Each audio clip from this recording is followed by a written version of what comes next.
بسم اللہ الرحمن الرحیم الحمدللہ رب العالمین والصلاة والسلام علی اشرف الانبیاء وسید المرسلین نبینا محمد وعلی آلہ واصحابہ اجمعین اما بعد قال الامام شیخ الاسلام ابن تیمیہ رحمہ اللہ فی کتابہ الفتوى الحمویہ الکبریٰ يقول ومذهب السلف أنهم يصفون الله بما وصف به نفسه وبما وصفه به رسوله صلی اللہ علیہ وسلم.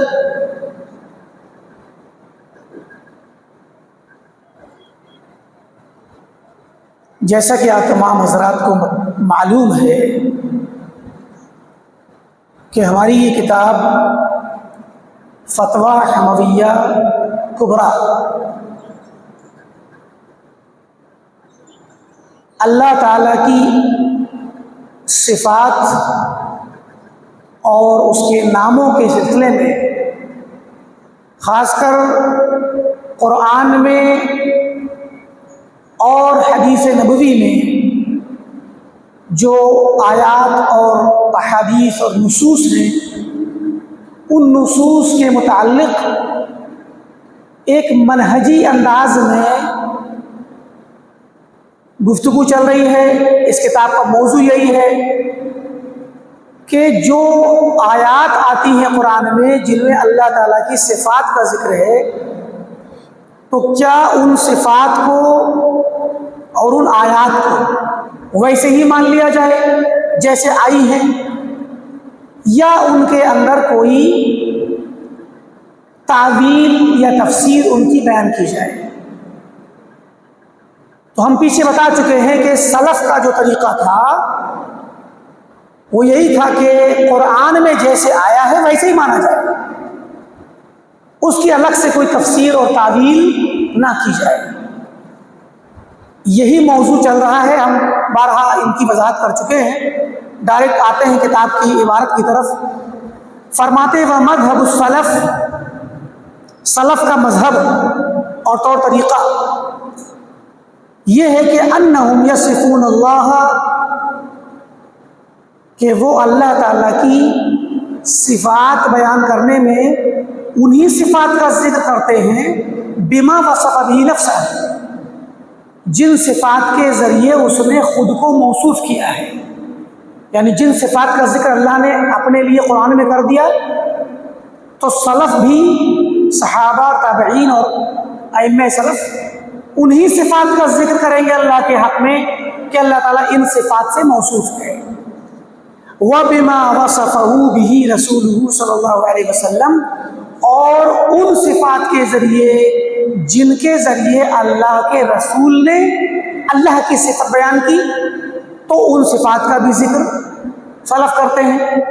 سلف قرآن اور حدیث سے آگے نہیں بڑھتے نہ کم کرتے ہیں, اور جب ان کو اللہ تعالیٰ کی صفات کو بیان کرتے ہیں تو کیسے من غیر تحریف, بغیر کسی تحریف کی. تحریف کہتے ہیں لفظی طور پر کسی لفظ کے الفاظ میں تبدیلی کرنا یا اس کے معنی میں تبدیلی کرنا. تو تحریف کہتے ہیں تبدیلی کو. تبدیلی دو طرح کی ہوتی ہے, یا تو لفظ کی تبدیلی یا معنی کی تبدیلی. تو سلف کا طریقہ ہے کہ الفاظ قرآن اور الفاظ حدیث کو جیسے ہیں ویسے ہی رکھتے ہیں اور ان کے وہی معانی بیان کرتے ہیں جو کتاب و سنت میں مراد لیے گئے ہیں اور لغت میں اور سلف کے یہاں جو معروف ہیں ان میں تبدیلی نہیں کرتے, نہ لفظی طور پہ نہ ہی معنوی طور پہ. ولا تعطیل, اور سلف الفاظ کے معانی کو بگاڑ کر کے الفاظ کو بے معنی کر دیں, تعطیل کر دیں. تعطیل کہا جاتا ہے معطل کرنا, بیکار کر دینا, چھوڑ دینا. لفظ کو لے لیا, میننگ چھوڑ دیا. اب اگر کوئی کہے کہ الرحمن علی العرش استویٰ, اس آیت کا کوئی مطلب نہیں ہے, ہمیں نہیں پتا کہ اس کا میننگ کیا ہے, ہم لفظ کو پڑھیں گے اور بس اگر کوئی یہ کہتا ہے تو وہ اس لفظ کے اس آیت کے تمام الفاظ کا میننگ ختم کرتا ہے، کہ وہ کہتا ہے کہ الرحمن علی العرش استوى، یہ 4 الفاظ آئے ہیں، ان چاروں لفظوں کا وہ میننگ بیان نہیں کرتا، اور نہ ہی میننگ بیان کرنے والے کی بات کو مانتا ہے، بلکہ اگر وہ یہ کہتا ہے کہ نا میں صرف لفظوں کو یاد کروں گا اور لفظوں کو پڑھوں گا، اس کا میننگ کیا مجھے نہیں پتا، تو وہ حقیقت میں جب لغت میں میننگ پایا جاتا ہے اور وہ کہہ رہا ہے کہ میننگ نہیں ہے، تو گویا وہ قرآن کے اندر ان الفاظ کے معنی کا انکار کر رہا ہے، اور جب انکار کر رہا ہے تو اسی کا نام ہے تعطیل، کہ لفظ کو بے معنی کر دیا، لفظ کو بغیر معنی کے لفظ قبول کر لیا، اور جب لفظ کو بغیر معنی قبول کریں گے تو یہ معنوی تحریف ہوگی۔ اللہ تعالیٰ نے الفاظ کو معنی کے ساتھ نازل کیا کہ بغیر معنی کے؟ اگر اللہ تعالیٰ کے الفاظ میں، قرآن کے الفاظ میں معنی نہیں ہے تو پھر تو بسم اللہ اور الحمدللہ سے لے کر سورۃ الناس سے کسی بھی لفظ میں میننگ نہیں ہونا چاہیے، تو گویا پورا قرآن بے معنی ہے۔ اور اگر نعوذ باللہ پورا قرآن بے معنی ہے یا بعض قرآن بے معنی ہے تو پھر ایسا قرآن نازل کر کے کیا مقصد ہے بھائی، جس کا میننگ ہی مراد نہیں ہے؟ اگر اللہ تعالیٰ نے میننگ مراد نہیں لیا تو پھر بغیر معنی والے الفاظ اتارنے کا کیا مطلب ہوا؟ اور پھر اہل عرب، جب اللہ کے نبی جس زمانے میں آپ موجود تھے، آپ عرب لوگوں کے پاس آئے تو عرب لوگوں کے درمیان عربی میں قرآن اتارو یا یہودیوں کی عبرانی زبان میں اتارو یا دنیا کی کسی بھی زبان میں، سنسکرت میں اتارو، ہندوستان کی زبان میں، انگریزوں کی، افریقہ کی زبان میں، یورپ کی کسی بھی میں اتارو، عربوں کے تو برابر ہے۔ جب ان کی زبان میں اترے ہوئے الفاظ کا کوئی میننگ ہی نہیں ہے تو پھر چاہے وہ عربی میں ہو یا عبرانی میں ہو یا سریانی میں ہو یا کسی بھی زبان میں ہو، کوئی اس میں فرق نہیں ہوگا اور کوئی فائدہ نہیں ہوگا۔ تو پھر قرآن کریم کیسے معجزہ ہوگا اور کیسے وہ اپنے لفظ میں اعجاز رکھے گا، اور اہل عرب قرآن کو سن کر کے بے ساختہ کہہ بیٹھے کہ یہ قرآن، یہ کلام جو ہے کسی بشر کا کلام نہیں ہے، کیسے کہہ دیں گے؟ جب وہ لفظ ہی لفظ ہے، اس کا میننگ ہی نہیں ہے، تو کون دعویٰ کرے گا کہ یہ کلام اللہ کے نبی کا ہے کہ اللہ کا ہے؟ کیسے پتہ چلے؟ قرآن کریم چیلنج کرتا ہے کہ اس کے جیسا کوئی کلام پیش کر کے دکھاؤ۔ انسان جمع ہو جائیں، جنات جمع ہو جائیں، سب اکٹھے ہو جائیں اس بات پر کہ وہ اس قرآن کے جیسا قرآن پیش کر دیں، ایک سورت پیش کر دیں، ایک آیت پیش کر دیں، نہیں پیش کر سکتے۔ کیا مطلب؟ اگر بغیر معانی کے الفاظ ہوں گے تو پھر اس کے اندر کون سا ایسا ہنر ہوگا، خوبی ہوگی، اچھائی ہوگی اور اس کی ایک بڑائی ہوگی جس کی وجہ سے لوگ متاثر ہوں گے؟ لوگوں میں تاثر لفظوں کا نہیں جاتا، لفظوں کے اندر چھپے معانی کا جاتا ہے۔ تو اب آپ یا تو پورے قرآن کو کہیں کہ کسی بھی آیت کا کوئی میننگ نہیں ہے، یا بعض آیات کو کہیں۔ اگر آپ بعض آیات کو کہتے ہیں تو پھر ان بعض آیتوں کے اتارنے کا فائدہ کیا ہوا؟ قرآن میں سورہ طٰہٰ میں الرحمن علی العرش استویٰ کا اس آیت کے اتارنے کا کیا مفہوم ہوا؟ کوئی مفہوم نہیں ہوا۔ اس کا اتارنا نہ اتارنا برابر ہے۔ جب اس کا میننگ ہی نہیں پتہ چل رہا انسان کو تو پھر اس آیت کو پڑھیے یا مت پڑھیے، اللہ تعالیٰ نازل کرے تو بھی برابر، نہ اتارے تو بھی، اتارنے میں بھی کوئی فائدہ نہیں اور نہ اتارنے میں کوئی نقصان نہیں۔ تو اگر کوئی یہ کہتا ہے تو حقیقت میں یہ خراب مفہوم اس کے سامنے پیش کیا جائے گا۔ تو سلف کا طریقہ یہ ہے کہ وہ بغیر کسی تعویل کے، بغیر کسی تحریف کے، بغیر کسی تعطیل کے قرآن کریم کی آیت کو جیسا ہے اس کا معنی اس کو ویسے ہی قبول کرتے ہیں اور وہی ثابت کرتے ہیں۔ اب چونکہ عربی زبان میں الرحمن کا میننگ ہے، اعلیٰ کا میننگ ہے، عرش کا میننگ ہے، استوا کا میننگ ہے، تو جو عربی زبان کا میننگ ہے وہی میننگ ثابت کریں گے، اور وہی میننگ سلف نے ثابت کیا، وہی صحابہ نے ثابت کیا، وہی اللہ کے نبی نے ثابت کیا، وہی اللہ نے ثابت کیا۔ اگر کچھ اور ہوتا تو بیان کیا جاتا۔ فرمایا وَمِنْ غَيْرِ تَكْيِيفٍ وَلَا تَمْثِيلٍ، اور سلف بغیر کیفیت بیان کیے ہوئے کہ اللہ تعالیٰ عرش پر مستوی ہے، کیسے ہم نے بیان نہیں کر سکتے، ہم بیان نہیں کر سکتے، نہ ہم جان سکتے ہیں۔ بیان کرنا یہ جاننے کی فرع ہے، بیان کرنے سے پہلے جاننا ضروری ہے، ہم جانتے ہی نہیں ہیں، اور نہ ہی ہم جاننے کا لالچ رکھتے ہیں۔ نہ صرف یہ کہ ہم جانتے نہیں، بلکہ ہم جاننے کا لالچ نہیں رکھتے، نہ ارادہ رکھتے ہیں۔ کیوں نہیں رکھتے؟ کیونکہ اللہ نے بتایا نہیں نا، اللہ نے یہ نہیں بتلایا کہ اللہ تعالیٰ عرش پر مستوی کیسے ہے، بس یہ بتلایا کہ مستوی ہے، اور مستوی کا مطلب ہوتا ہے کسی چیز کے اوپر ہونا۔ اب اللہ تعالیٰ کس طرح سے عرش کے اوپر ہے اس نے نہیں بتلایا ہم کو، ٹھیک؟ تو نہ تو اس نے ہمیں بتلایا ہے اور نہ ہی ہم جانتے ہیں۔ غیبی چیز ہے تو غیب کے بارے میں ہمیں اتنا ہی پتہ چلے گا جتنا کہ بتلایا جائے گا۔ تو ہمیں صرف اتنا بتلایا گیا ہے کہ اللہ تعالیٰ عرش پر مستوی ہے، بات ختم ہو گئی۔ تو نہ تو ہم کیفیت کو جانتے ہیں، نہ کیفیت جاننے کی کوشش کرتے ہیں، اور نہ ہی کیفیت بیان کرنے کی جرأت کرتے ہیں۔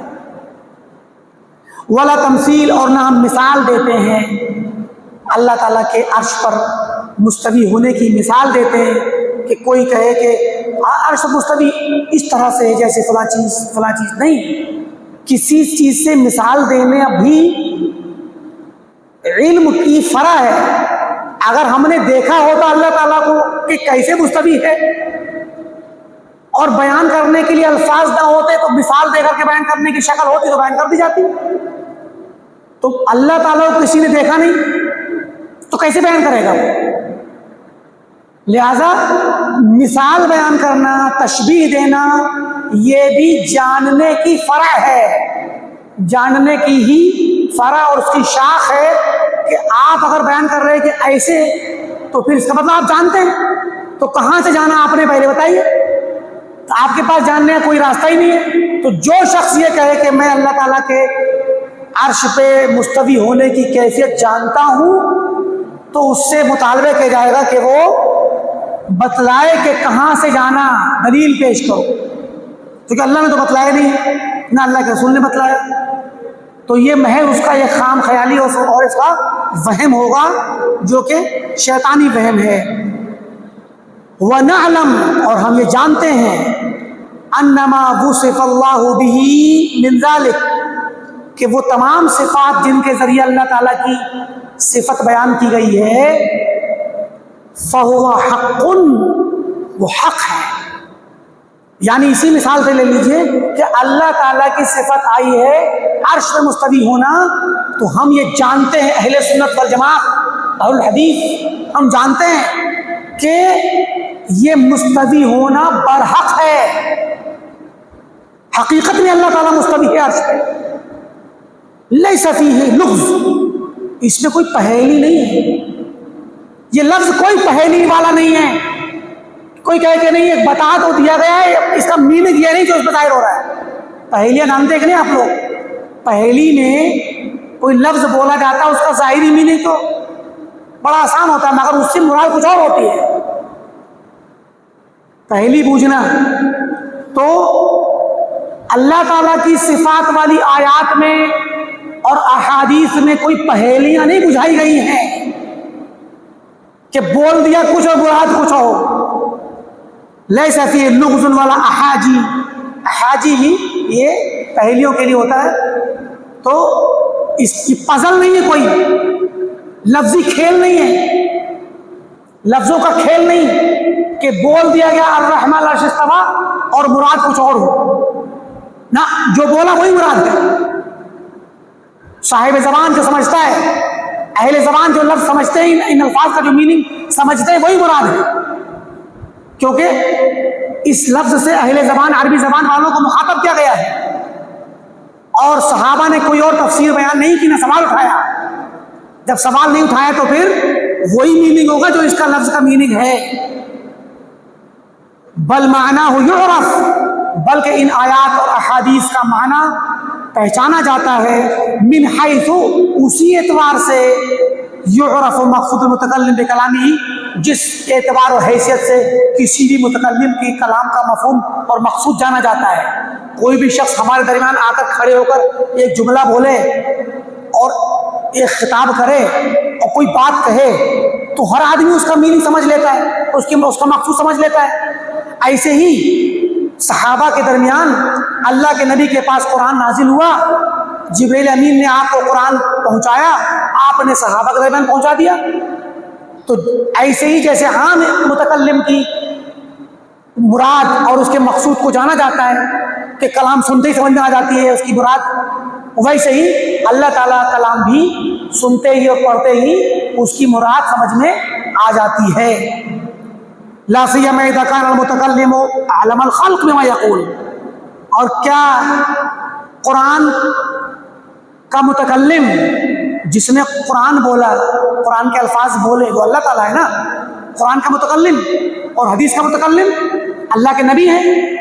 تو قرآن اور حدیث کا جو متکلم ہے وہ تو سب سے زیادہ جاننے والا ہے، اللہ اپنی مراد زیادہ جانتا ہے، اللہ کے نبی اللہ کی مراد زیادہ جانتے ہیں پوری مخلوق میں۔ کیا اللہ کے نبی زیادہ کوئی شخص جاننے والا ہوگا اللہ تعالیٰ کی مراد کو؟ کہ اللہ کیا چاہتا ہے، اللہ کی مراد کیا ہے، اللہ کا کیا مقصد ہے اس آیت میں، اس مقصد کو اللہ کے نبی زیادہ کوئی جانتا ہوگا۔ اور اللہ کے نبی نے اگر اپنے لفظوں میں کوئی بات بیان کی اور فرمایا کہ مثلا ینزل ربنا کل لیلۃ الی السماء الدنیا، کہ ہمارا رب ہر رات آسمان دنیا پہ نازل ہوتا ہے، یہ حدیث کے الفاظ ہیں، تو اب اللہ کے نبی متکلم ہوئے، تو اللہ کے نبی کی مراد کیا ہے، آپ کیا کہنا چاہتے ہیں، آپ کی مراد کو آپ خود جانیں گے کہ بعد کے لوگ خود جانیں گے؟ آپ خود جانیں گے۔ تو آپ تو ساری مخلوق میں، سارے لوگوں میں سب سے زیادہ اللہ تعالیٰ کے بارے میں یا خود کیا آپ کہنا چاہتے ہیں اپنے کہنے کے بارے میں زیادہ جانتے ہیں۔ وہ افصح الخلق، اور اللہ کے نبی سے زیادہ کوئی فصیح و بلیغ ہوگا؟ اللہ کے نبی سے زیادہ بڑا زبان عربی زبان کو جاننے والا فصیح اور بلیغ کوئی شخص ہوگا؟ تو آپ سب سے زیادہ علم کو بیان کرنے میں فصیح و بلیغ ہیں، وہ انصح الخلق، اور مخلوق میں سب سے زیادہ نصیحت اور خیر خواہی کرنے والے آپ ہیں۔ اللہ کے نبی اپنی امت کے زیادہ خیر خواہ ہیں یا بعد کے امتی دیگر لوگوں کے زیادہ خیر خواہ ہیں؟ سب سے بڑے خیر خواہ تو اللہ کے نبی ہوں گے نا۔ تو والتعریف والدلالہ والارشاد، تو بیان کرنے میں سب سے زیادہ خیر خواہ، تعارف پیش کرنے میں اللہ تعالیٰ کا سب سے بڑے خیر خواہ اللہ کے نبی ہیں، دلالہ و ارشاد لوگوں کی رہنمائی کرنے میں سب سے زیادہ خیر خواہ۔ تو اب دیکھیں اللہ کے نبی صلی اللہ علیہ وسلم کی 3 خوبیاں یہاں بیان کی گئی ہیں کہ سب سے زیادہ اللہ کے بارے میں جاننے والے، نبی کے پاس سب سے زیادہ علم ہوتا ہے، امت کے پاس وہ علم نہیں ہو سکتا۔ تو نبی صلی اللہ علیہ وسلم ساری مخلوق میں اللہ کے بارے میں سب سے زیادہ علم رکھتے ہیں، اور جب زبان بولنے کے لیے چلیں گے تو سب سے زیادہ فصیح اللسان اللہ کے نبی، جوامع الکلم آپ کو دیے گئے۔ آپ نے فرمایا انا افصح العرب، میں عرب میں سب سے زیادہ فصیح ہوں، سب سے بڑا فصیح اور افصح العرب میں ہوں، بعد انی من قریش، گرچہ میں قریشی ہوں۔ ایک انداز ہے، مطلب میں قریش کا ہوں، قریش کی زبان سب سے بڑی فصیح زبان ہے، اور میں قریش میں بھی سب سے بڑا فصیح اللسان ہوں۔ اللہ کے نبی کو جوامع الکلم دیے گئے۔ جوامع الکلم کا مطلب ہوتا ہے چھوٹی سی بات کہنا اور زیادہ معانی پرو دینا، جامع ترین بات کہنا۔ تو سب سے بڑے فصیح اور افصاح اور ابلغ، سب سے اچھی زبان جاننے والے آپ، بیان کی قدرت سب سے زیادہ آپ کے پاس، اور بولتے وقت خیر خواہی کے ذہن کو سامنے رکھتے ہوئے بولنا، ایسے لفظوں کو بولنا جو امت کو سمجھ میں آ جائیں، ان کے لیے بھاری نہ پڑیں، خیر خواہانہ طریقے سے بولنا، سب سے بڑی خیر خواہی آپ کے پاس۔ تو اللہ کے نبی صلی اللہ علیہ وسلم ایسے لفظ بولیں گے اللہ کے بارے میں جو لوگوں کو سمجھ میں ہی نہ آئے.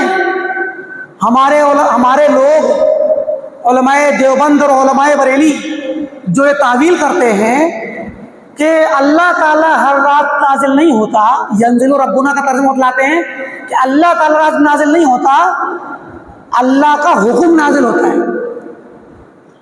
تعویلات کرتے ہیں، ان میں سے ایک تعویل ہے، یا بعض لوگ کہتے ہیں نہیں، اللہ کا فرشتہ نازل ہوتا ہے. اب اللہ کے نبی صلی اللہ علیہ وسلم جو بیان کرنا چاہ رہے ہیں، چلیے مان لیا اللہ کا حکم نازل ہوتا ہے، یہ کہنا چاہتے ہیں، تو پھر آپ نے یہ لفظ کیوں نہیں بولا کہ اللہ کا حکم نازل ہوتا ہے؟ ینزل ربنا کہہ دیا، ینزل امر ربنا نہیں کہا. بھئی کسی بھی روایت میں تو آنا چاہیے تھا.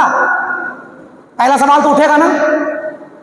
اس کے پیچھے بہت سارے خراب سوال اٹھیں گے جو عقیدہ خراب کر دیں گے آپ کا، کہ یا تو اللہ کے نبی کو نعوذ باللہ اللہ تعالیٰ کے بارے میں کیا کہنا ہے آپ کو پتہ ہی نہیں ہے. کہنا تھا کہ اللہ کا حکم نازل ہوتا ہے، آپ نے اللہ کے بارے میں کہا اللہ نازل ہوتا ہے. تو خراب لفظ آیا. دوسری چیز، مان لیجئے چلیے آپ کو پتا تھا، کہنا چاہتے تھے کہ اللہ کا حکم نازل ہوتا ہے، مگر غلطی سے کہہ بیٹھے کہ اللہ نازل ہوتا ہے. مگر اتفاق تو دیکھیے کہ ایک بار نہیں ہوا، یہ بے شمار احادیث، متواتر احادیث ہے سلسلے میں جن کے یہ الفاظ ہیں. کبھی بھی آپ نے نہیں بولا ٹھیک سے، ایک بار.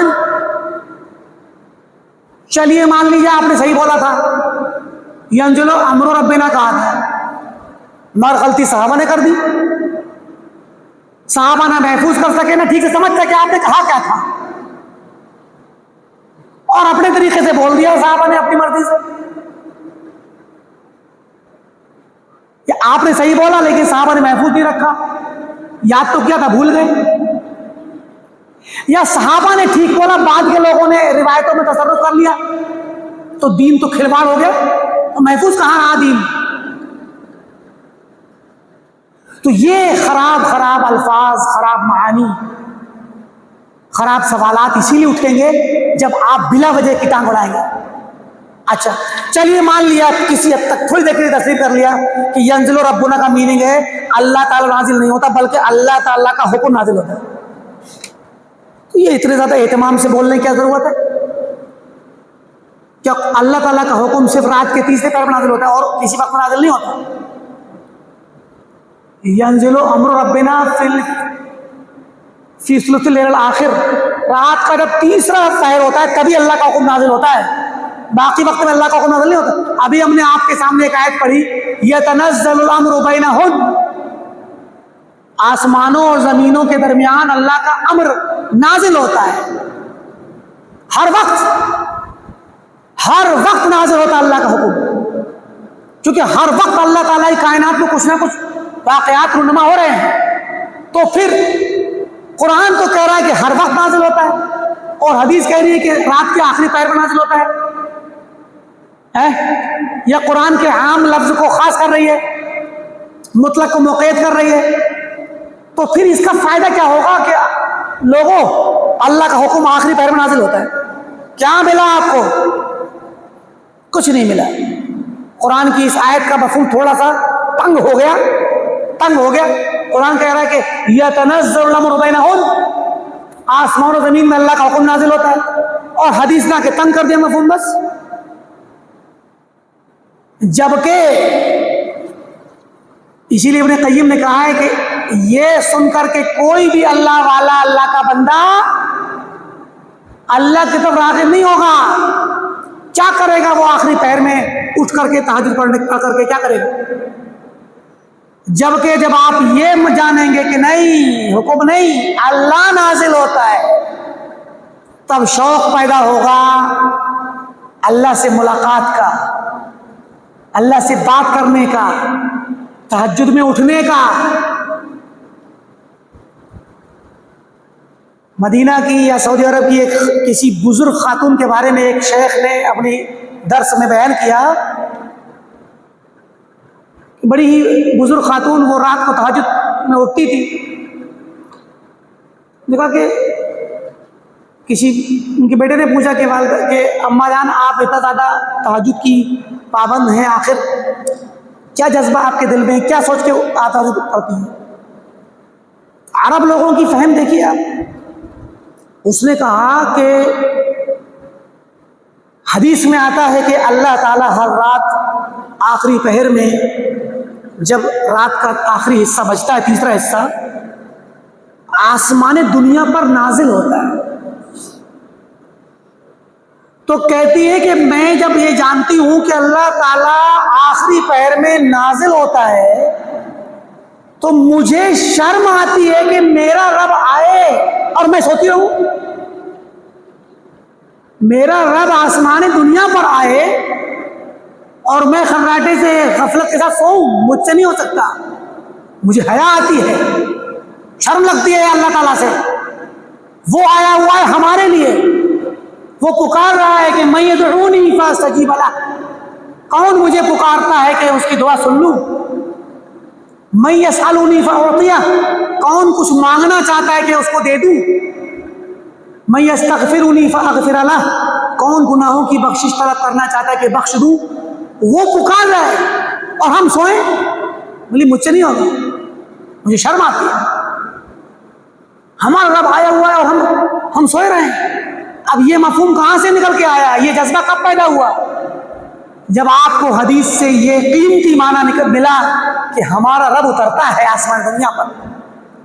اب اللہ کے نبی صلی اللہ علیہ وسلم نے تو اتنی پیاری بات کہی تاکہ سارے بندے سن کر کے شوق میں آ جائیں اور اپنے رب سے بات چیت کرنے اور مانگنے کے لیے رات کو اٹھیں۔ یہ متکلمین آئے، علماء دیوبند آئے اور علماء بریلی آئے اور آ کر کہا نہیں رکو بھائی رکو، ٹھہرو ٹھہرو، اللہ نازل نہیں ہوتا، اللہ کا حکم نازل ہوتا ہے۔ تو لوگوں نے کہا بھائی جب اللہ کا حکم ہی آتا ہے تو پھر کیا ضرورت ہے اللہ تعالیٰ، تو اللہ آئے تب ملاقات کرنے اٹھے۔ تو ابن قیم فرماتے ہیں فحالوا بین القلوب وربها، دلوں کے اور دلوں کے رب کے درمیان یہ لوگ حاجز بن کر کھڑے ہو گئے، حائل ہو گئے، روک دیا انہوں نے دلوں کو اپنے رب کی طرف بڑھنے اور قریب ہونے اور شوق کے ساتھ دوڑنے سے روک دیا۔ تو بات یہ ہے کہ ان الفاظ کو اللہ کے نبی صلی اللہ علیہ وسلم بیان فرمائیں گے تو امت کو ایسے لفظوں سے بیان فرمائیں گے نا تاکہ امت سمجھ بھی لے اور اس کا مقصود بھی ظاہر ہو۔ اب یہاں پر مقصود کیا ہے اس حدیث کا؟ کہ بھئی رب کو پہچان لے کہ ان کا رب، ہمارا رب آتا ہے ہمیں بخشنے، ہمیں عطا کرنے آتا ہے۔ کتنے محروم لوگ ہیں دنیا میں، بے شمار مسائل کا شکار ہیں، مالی مسائل کا شکار ہیں، صحت کے مسائل کا شکار ہیں، دنیاوی آفتوں میں مصیبتوں میں پڑے ہیں، دنیا والے ظلم کر رہے ہیں ان پر۔ کم سے کم اپنے رب کو یاد کرنے کے لیے کوئی موقع ہونا چاہیے نا۔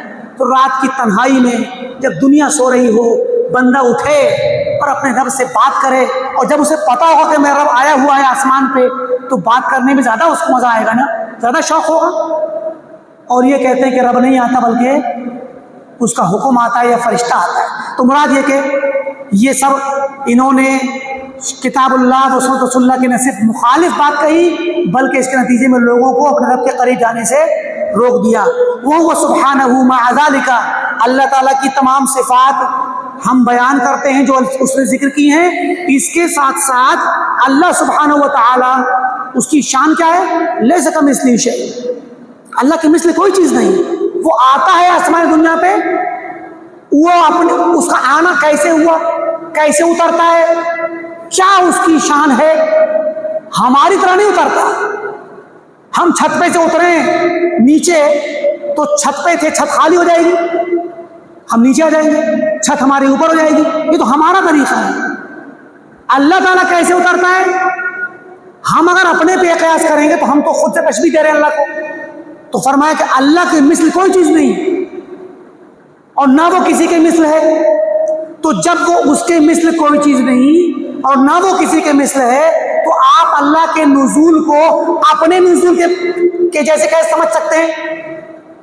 اللہ کی شان تو یہ ہے کہ وہ ساتوں آسمان کے اوپر عرش پہ مستوی ہونے کے ساتھ ساتھ، مستوی رہنے کے ساتھ ساتھ نزول بھی کر سکتا ہے اور عرش پر بھی رہ سکتا ہے اور نزول بھی کر سکتا ہے۔ اس کے لیے کوئی تعجب کی بات نہیں۔ جیسے آپ ابھی اگر آپ اس وقت درس میں بیٹھے ہیں اور درس کی بات سن رہے ہیں تو آپ دور والے شخص کی بات نہیں سن سکتے. آپ ایک وقت میں ایک ہی انسان کی بات سن سکتے ہیں, ایک ہی آواز کو سن سکتے ہیں. ایک ساتھ 2-3 آوازیں آئیں گی تو آپ ٹھیک سے نہ سمجھ پائیں گے نہ سن پائیں گے. یہ انسانوں کی کمزوری ہے. لیکن اللہ تعالیٰ ایک ساتھ ساری مخلوق کی آواز سنتا ہے, ایک ساتھ. ہزاروں نہیں, لاکھوں نہیں, کروڑوں نہیں, سارے انسان, جن, شیاطین, فرشتے اور سارے کیڑے مکوڑے, جانور, سارے چرند پرند, سب ایک ساتھ اگر اللہ کو پکارنے بیٹھنے لگ جائیں ایک وقت میں تو سب کی سنے گا. یہ کمال ہے اس کا. اللہ تعالیٰ کی قدرتوں کو انسانوں پر قیاس کیا جائے گا. تو جس طرح ہم سننے کے بارے میں یہاں پر کوئی تعجب نہیں کرتے کہ بلکہ یہ بھی نہیں سوچتے کہ ہم جو اللہ کو پکار رہے ہیں دعا میں پتہ نہیں ہماری سن پا رہا ہے کہ نہیں, نعوذ باللہ. اگر ہم یہ سوچ تو ہم کفر کر بیٹھیں گے.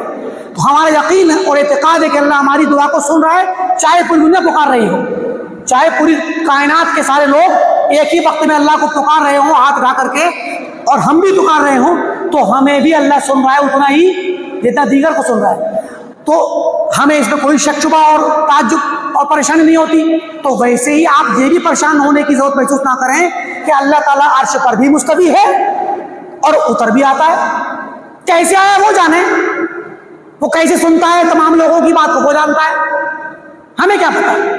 کیفیت تو ہم جانتے ہی نہیں نا, نہ ہم بیان کر سکتے ہیں اور نہ ہم مثال دے سکتے ہیں کسی کو, کسی کی مثال اللہ تعالیٰ سے دے سکتے ہیں. تو یہ فرمایا کہ اللہ تعالیٰ کی نہ تو کوئی مثال ہے, لیس کمثلہ شیء, اس کے مثل کوئی نہیں, لا فی نفسہ المقدسہ, نہ تو اس کی نفس مقدسہ میں, اس کی ذات میں, ذات مقدس میں اس کی ذات کے جیسا کوئی ہے.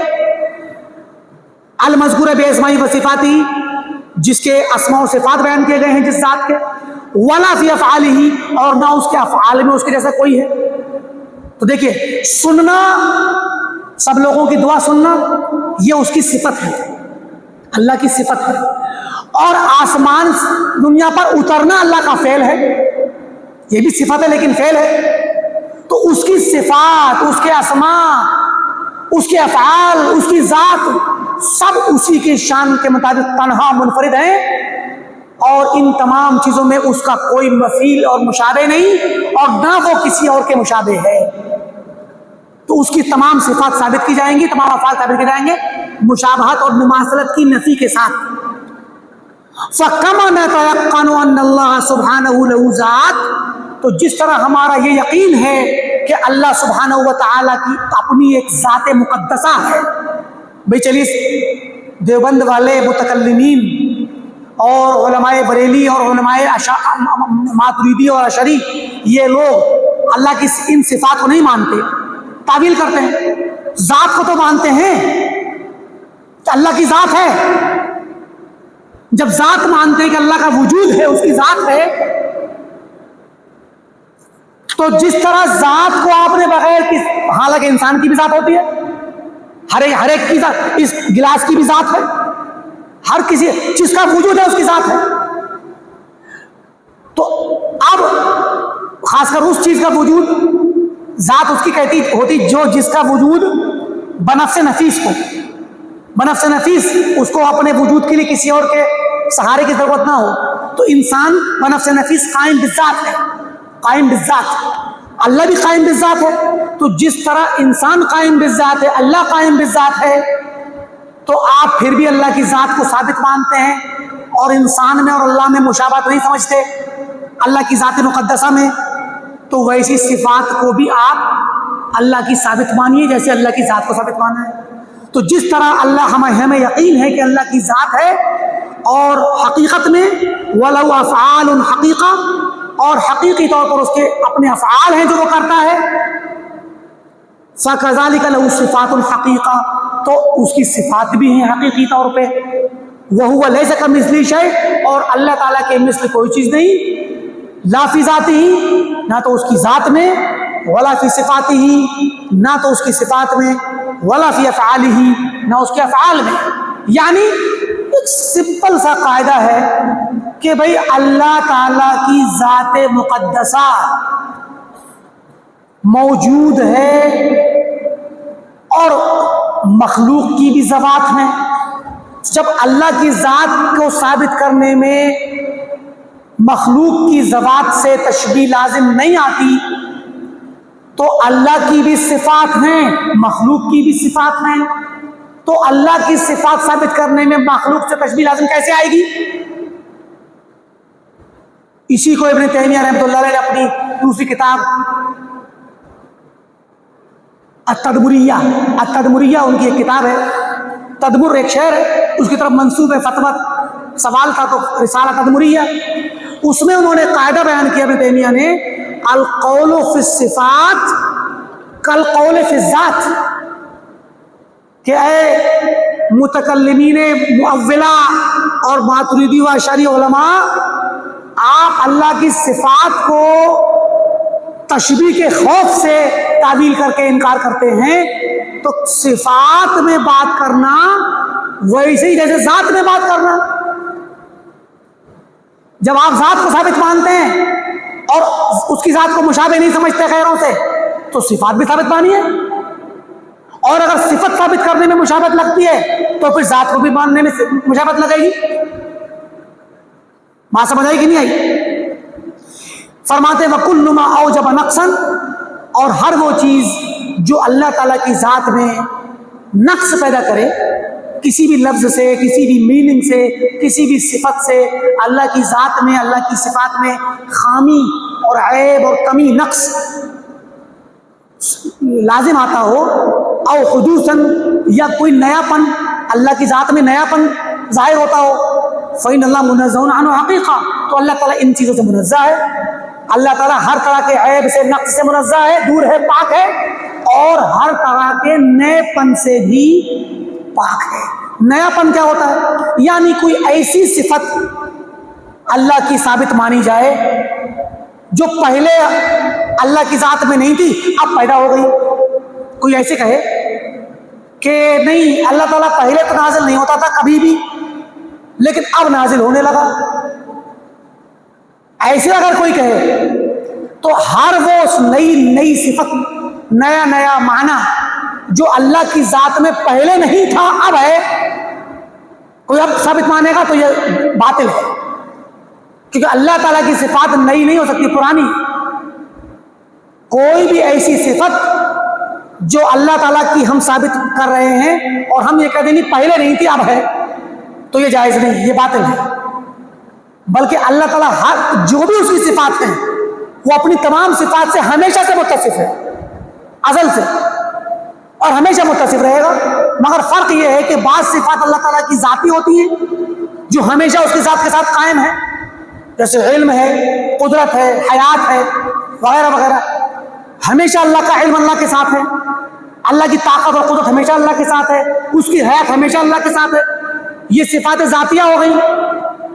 اور کچھ صفات اختیاری اور فعلی ہوتی ہیں کہ جو اس کی اصل تو اللہ کے اصل صفت سے تو اللہ متصف ہے، مگر کرتا تب ہے جب وہ چاہتا ہے، جب وہ چاہے گا تب کرے گا، جب نہیں چاہے گا تب نہیں کرے گا۔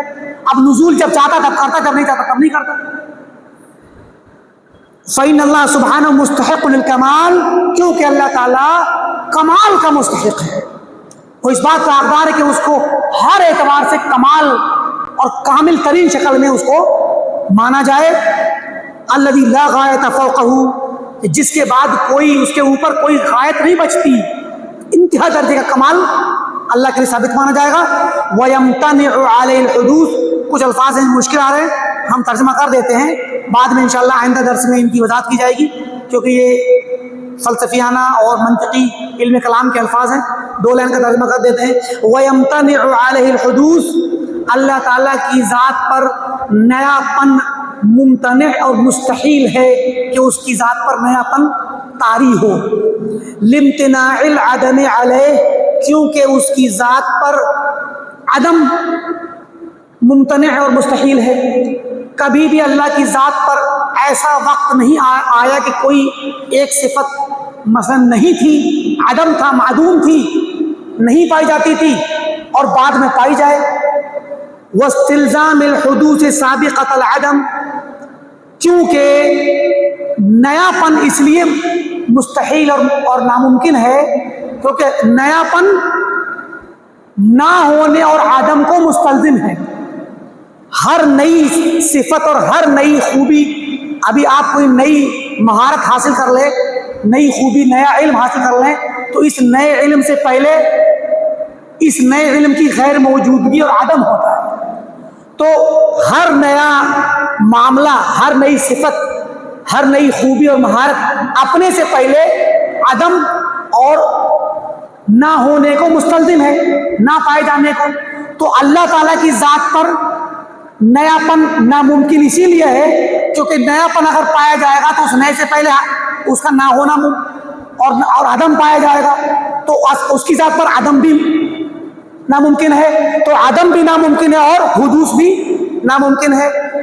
وَلِافْتِقَارِ الْمُحْدَثِ إِلَى مُحْدِثٍ، اور نئی جو پیدا چیز ہوتی ہے وہ پیدا کرنے والے کی محتاج ہوتی ہے، ٹھیک۔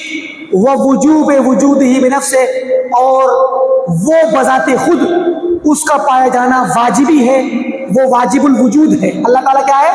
واجب الوجود ہے، اور محدث چیز ممکن الوجود ہے، اور حدوث یہ عدم کو مستلزم ہے۔